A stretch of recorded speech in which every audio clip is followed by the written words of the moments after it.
as he tries to change the rules ahead of the upcoming midterm elections. In this 75-page ruling, a federal judge in Washington, D.C. said the federal government has knowingly trampled on the privacy rights of American citizens in a manner that threatens the sacred right to vote. This court cannot stand idly by while that happens. Now, this is going to get confusing for just a few minutes, but it's much bigger than just this ruling, so it's important for you to understand what's going on here. Stick with me. I'm going to make it make sense. So do you remember when DOGE was around? And remember how they were going from government agency to root out waste, fraud, and abuse?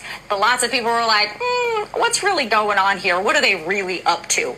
Well, according to this federal judge, DOGE was doing a lot more than we all thought. And it all stems from this executive order President Trump signed in March of 2025. In that order, Trump instructed DOGE and the Department of Homeland Security to consolidate Social Security data, including identifying information like your Social Security number, name, birthday address, that kind of stuff, with federal immigration databases, including the Systematic Alien Verification for Entitlements, or SAVE system, to create this federal searchable list of American citizens who would be eligible to vote. Well, last September, several voting rights groups sued, saying, wait a minute, neither DOGE nor DHS has the authority to overhaul these federal databases, nor do they have the authority to share that sensitive information on us between government agencies, and they certainly don't have the power to allow states to tap into those databases. And to make it worse, they say DOGE and DHS did this in secret without putting out notice to the public or to Congress, even though that is specifically required by the law. Well, it is ruling today. The federal judge said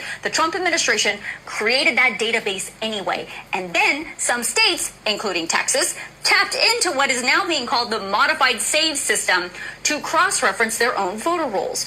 And to no one's surprise, that modified SAVE database has a ton of errors. It's just not set up to do what the president and DOGE and DHS want it to do. And in his ruling today, the judge said the federal government knows it's flawed and was still trying to force states to use it anyway. The judge's ruling says several of the plaintiffs in this case had their voter registrations canceled in their states because that database wrongly identified them as non-citizens. In fact, the state of Texas admitted in court that when they tapped this modified SAVE database and cross-referenced their voter rolls, they ultimately discovered that 25% of non-citizen matches were actually already American citizens who had proven their citizenship to one county. 25% error in just one county? That's a lot. And the federal government tried to downplay that error rate as not a big deal. But the judge said it absolutely is a big deal. And on top of that, falsely labeling someone as a non-citizen